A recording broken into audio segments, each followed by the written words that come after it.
Hello, a very warm welcome to everyone who is watching this live broadcast.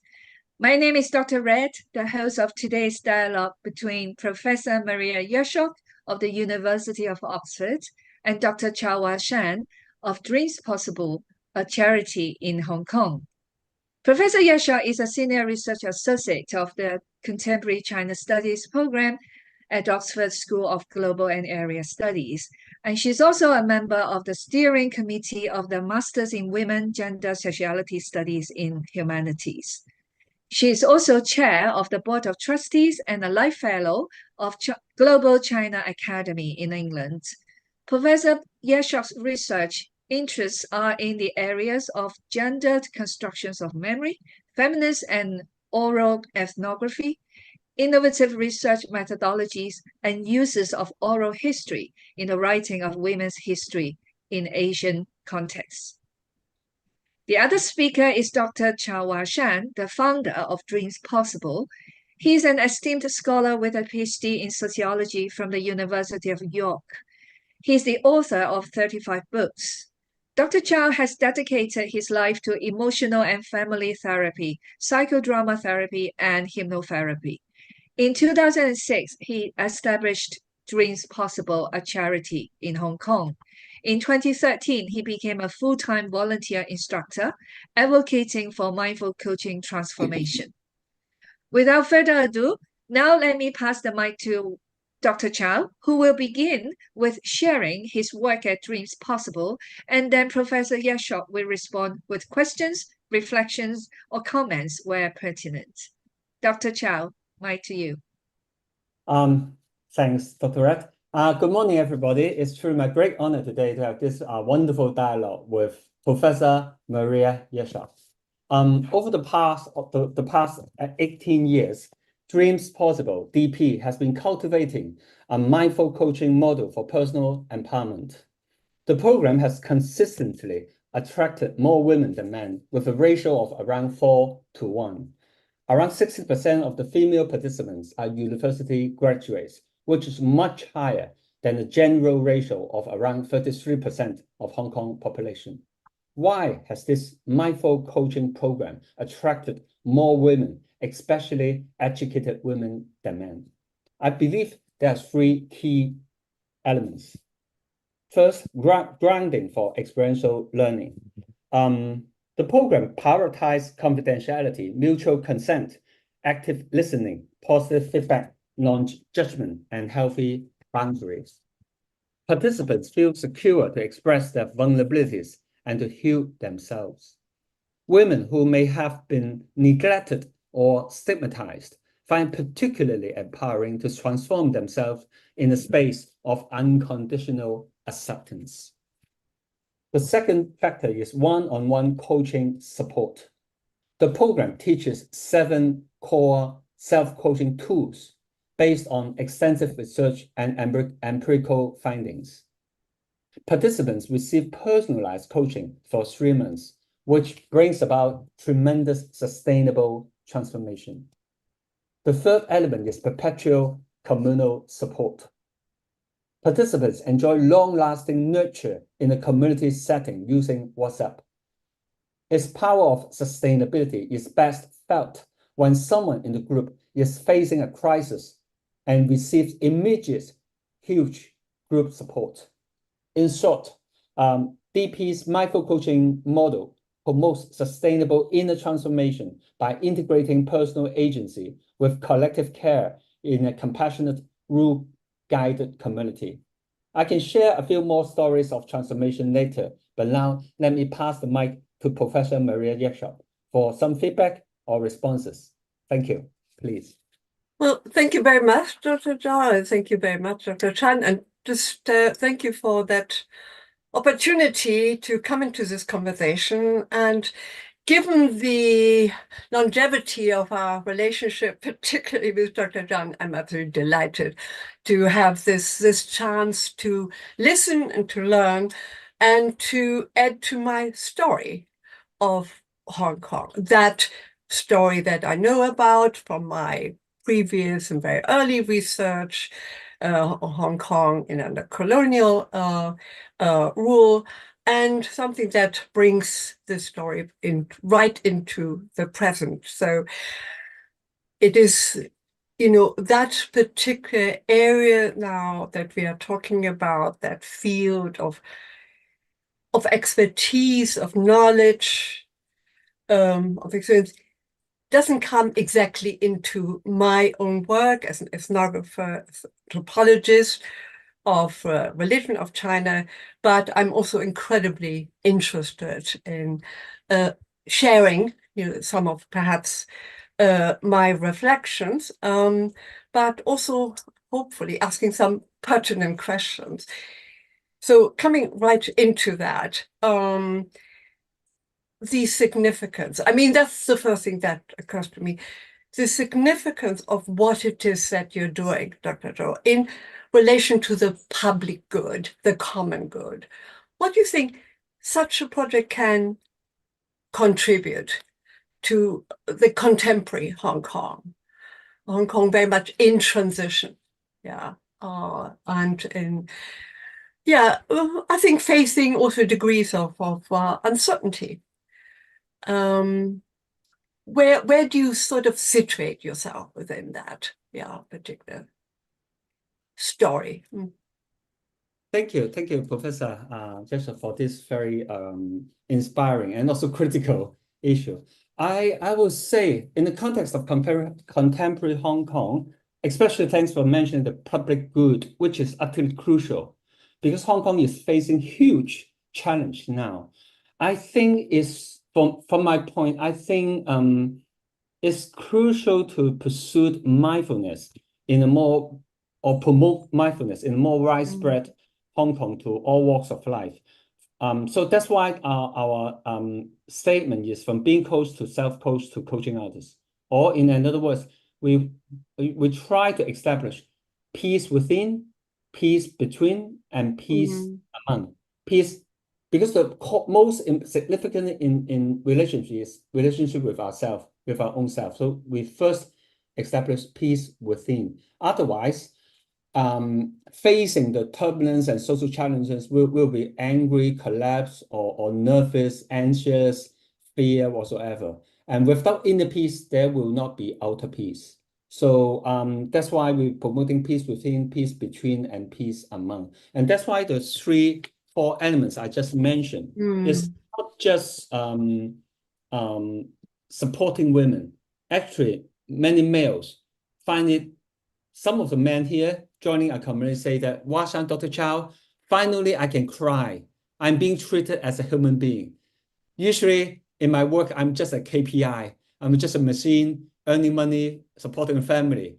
I'm so devastating. I can't support myself emotionally. But here I can cry. I can be vulnerable. It's the first time I see men crying and people support him rather than teasing him.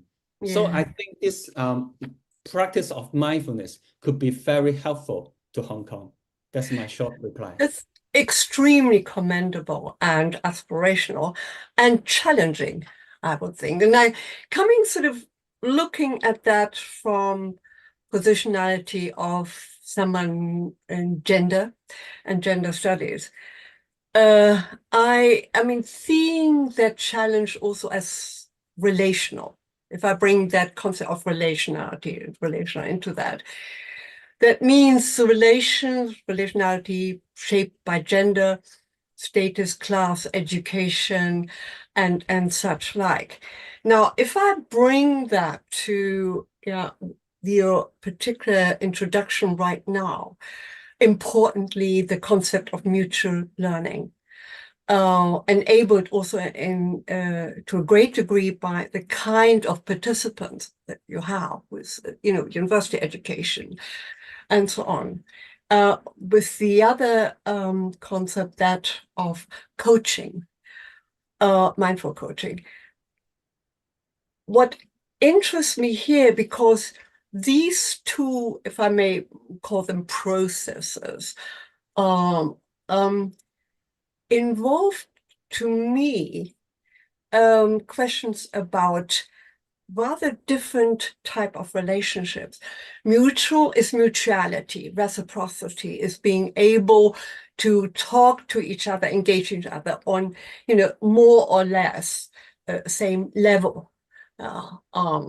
Resources of knowledge, of expertise. Coaching, however, involves a rather different relationship in a more hierarchical sense. I wonder how do you negotiate these two very different type of relationships without introducing complication, of possible inequalities or sense of inferiority with people who sometimes you consider quite vulnerable in certain ways.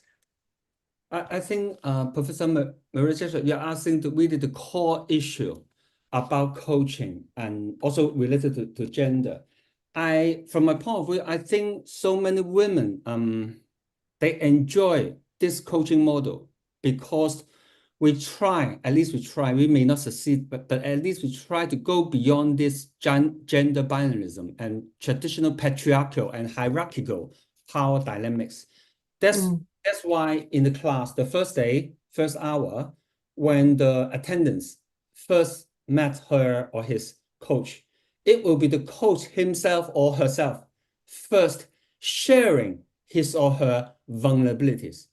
So we try to subvert the traditional power play of top-down, I am coaching you. It's just vice versa. It's the coach will share the attendant sitting in front of me. I'll say, oh, I'm Washan. I've been divorced 10 years ago and I have depression and I cry and I hate myself and I'm so guilty for my divorce. But then after I try to embrace myself, blah, blah, blah, blah, blah, I transform, something like that. So the attendance will be usually quite, almost, someone would say quite shocked. This stranger, man or woman, will share his or her vulnerabilities. So the entire traditional power dynamics is not I heal you, I help you. No, we co-work together. It's the coach performing as a role model of self-coaching, self-empowerment. So, and also we never say you should or you should not. The word should and should not is almost banned in our community. Always asking question, how would you feel? What if you blah, blah, blah? What's your inner voices when you say your mom or dad, blah, blah, blah? So the attendants will feel being respected and empowered. And it is the norm. And actually, it's this mutuality, as you said, Professor Jessup, this processing, reciprocal relationship. It's exactly this reciprocity is the core value in our community. You were saying earlier on that quite a number of people, in particular women, attracted to your particular project come from a college, university sort of background. What is the kind of background? I mean, what kind of spread of backgrounds are we talking about when it comes to those coming to you because of some kind of crisis, because of vulnerability? How far does it extend into other social spheres? Or is that more difficult to have that access to women not of a college background, not of particular advantages? True. I think almost all of our attendants, the common key point is the keen intention for personal growth, because they know that this program, they need to, in a way, express their vulnerabilities. They know that we go very deep, it's very personal. Or that's why we strongly promote confidentiality from day one. The safe space is utterly crucial for the life and death of the entire community. We put huge emphasis on it, so everyone feel absolutely respected, trusted, and safe. And so it's not just well-educated women. Actually, we attract people from all walks of life. But then because we are so keen to pursue for personal growth, sharing their vulnerabilities, and also because one more point is usually the coaches, when he or she first started sharing, we almost asked the coaches to share your vulnerability story, adversity, gratitude. So that's why the space is safe, because all attendants can feel that sharing vulnerabilities is being honored here. Everyone can put down their mask. Yeah. Right. I mean, it's interesting listening to you, sort of now commenting as an outsider. The question is, particularly the kind of very sensitive and complex projects that you're undertaking, that of legitimacy. You know, if I'm being forthright on that, and that one asks oneself, what entitles, you know, this group of people to do what they're doing that is so transformative, so extraordinarily also interventionist, you might even say.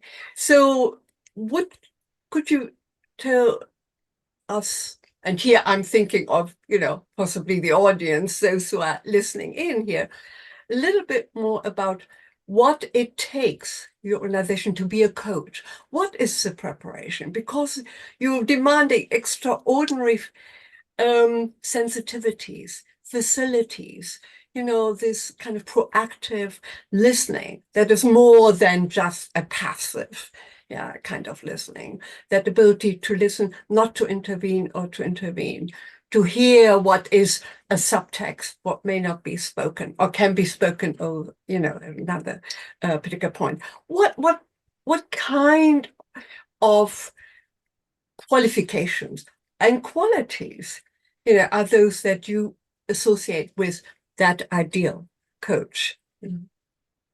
Yeah, concerning the qualification, first, they must have at least 300 hours of practicum. They must have 300 hours, and they must have gone through our own core program of training or coaching program, and they get passed because they are conducting exercises, usually in pairs, sometimes in trio, sometimes in small groups, continuously. So they are they are well tested continuously and passed. That's the first thing. And the second thing is more important, is the well-being, the use of self, because you are absolutely correct, Professor, that we require a very high standard of sensitivity, respect, active listening, non-judgmental awareness of the here and now, this mindfulness, the capacity for deep emotional connection with another person. And that's not easy. That's absolutely not easy. But that's the most core element and requirement that we insist and persist. And we are so grateful that and we have put much energy on the continual perpetual training and collective practice and training of this coach. That's why we emphasize that we are not just a program. We are a lifelong, living, practicing community.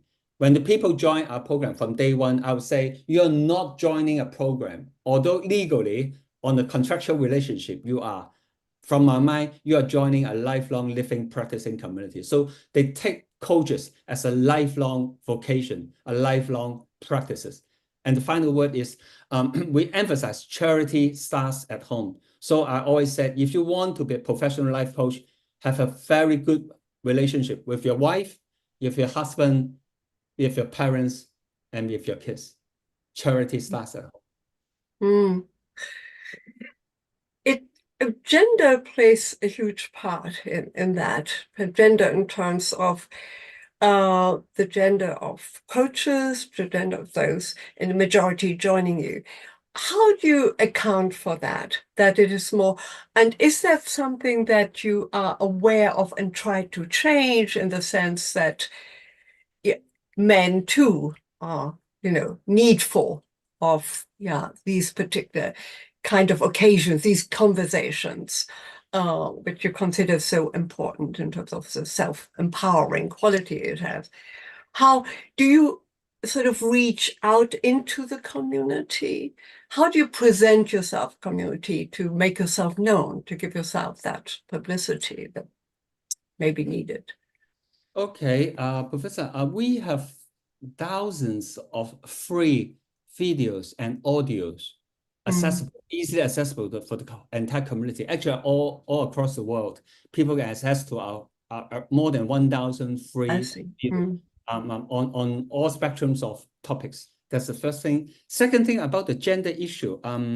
Actually, I have been very keen and desperate to attract more male coaches, but I have not been very successful because of this gender issue. Because the top requirement for a coach, this mindful coach for us, is the sensitivity to their own emotions, so that I can have a more sensitive relationship with my client, so-called. And men are quite deficit or quite, I don't know how to put it. Many men are Quite difficult. self-conscious of their particular status and manhood, Yeah, so masculinity. many men I find men are not easy to get in touch with their own deep emotions, and also not easy to get in touch with the deep emotions and sentiments of another person. That's why, although I try very hard to attract more male coaches, I'm still trying, and still the proportion of female coaches are much higher than male. And it's sort of interesting. It reminds me a little bit of, the early 70s. That is when women, sort of second wave feminists, formed their own group, their own self-consciousness raising kind of group, excluding men for very good reasons, simply because of the gender dynamics and its interventions quality. But also in the course of time, the realization for many feminists that has its limitations. You cannot change, gender structure, gender inequalities, if the burden of that rests on women. It can be highly counterproductive. So that is, something that you must be concerned about, because whilst you are in those particular encounters, those conversations, in that process of coaching, allowing women to, some form of self-expression, self-articulation, self-finding. But how far can that go and be transformative if that excludes, importantly, the other party, husband-wife relationships? That must be something of great concern. Do you have particular ideas? Do you have a particular, ideas about how that might be changed, or how you might be able to expand the scope of your outreach? Oh, definitely. Actually, I'm quite keen to pursue inclusiveness. Everybody, especially the stigmatized, marginalized groups, feel being particularly respected. And that's why it's not just women, but in our community, we have a surprisingly high proportion of LGBTQ community. They feel so respected and accepted here in our community. And we at least I personally try to hope to go beyond gender binarism.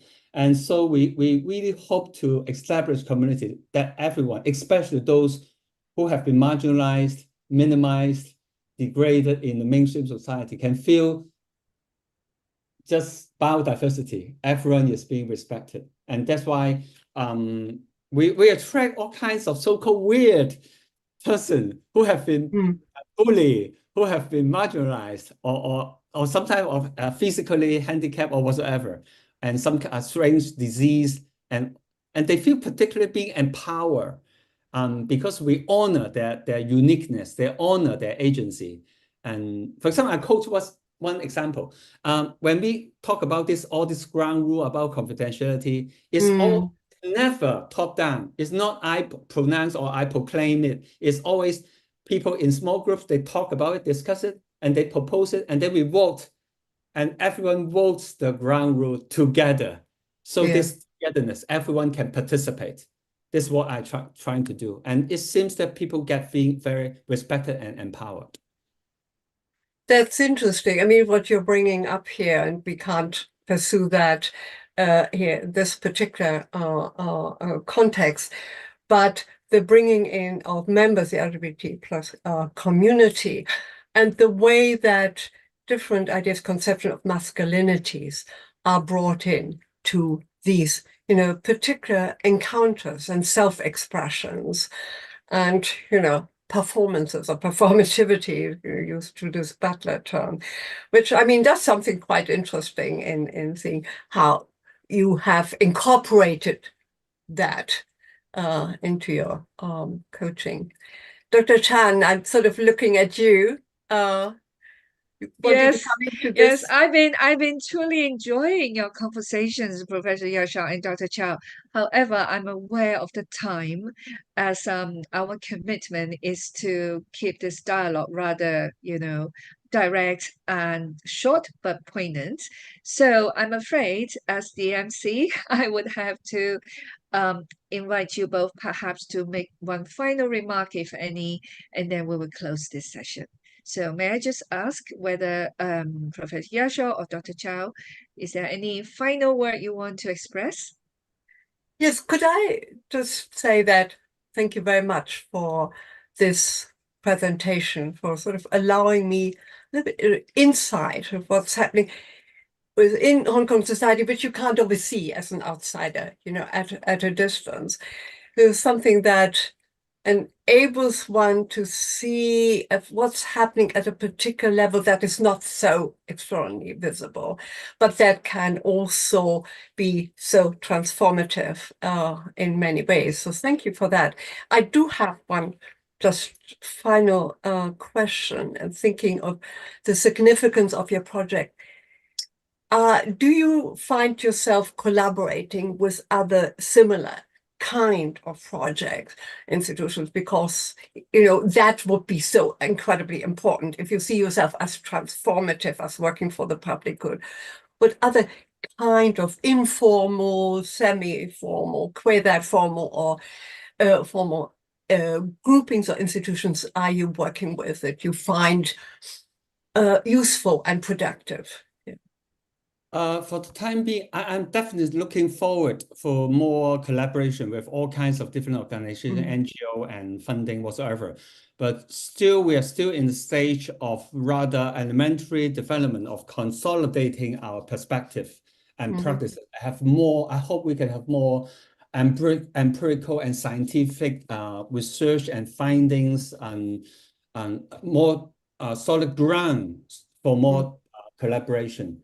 And actually, today I'm truly deeply honored and grateful to have this chance to have this dialogue with Professor Maria Jessup, because you are some prestigious scholar I truly adore and admire. Your work has your work is so pioneer in China for the last 30, 40 years. You established several always the first women's center in China, first women library, first women blah blah blah in mainland China, first director of women's center in China, and you speak perfect Mandarin. So I really love your work, and I hope today's short dialogue could help to make your work more accessible to anyone who are interested in gender issue in China, in whatsoever, sexuality or gender plurality, diversity, interest, right? Indeed, yeah. So it's really my great honor, Professor Maria Yesha. Okay, Dr. Well, Chen. thank you very much. Yeah. Well, I echo Dr. Chow. I hope this is the beginning of maybe some future possibilities where you two can share online, if not offline, and then we'll be able to learn from you both. So thank you, Professor Yasha and Dr. Chow, for your dialogues, which I believe brings us, the audience, into the intricate domain of transforming life with mindful coaching informed by gender dynamics. So let's hope one day we'll meet again. Before then, take good care. Bye bye, everyone. Thank you, everyone.